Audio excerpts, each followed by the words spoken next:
Dear friends, अस्सलाम वालेकुम। आपने एक हार्मोन का नाम सुना होगा, मेलाटोनिन। ये पाइनियल ग्लैंड से प्रोड्यूस होता है, जो कि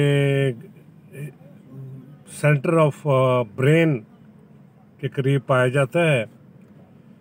इसको सबसे पहले आइसोलेट किया एक अमेरिकन फिजिशियन ने 1958, डॉक्टर लर्नर।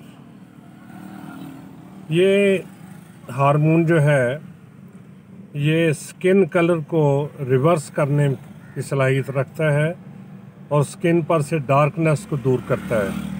इसके अलावा ये हार्मोन जो है स्लीप साइकिल और रिप्रोडक्टिव साइकिल पर भी असरअंदाज होता है।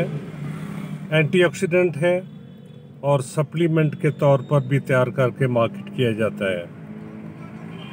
ये हमारी डाइट मतलब चेरीज, मिल्क, एग्स और नट्स, इनमें भी पाया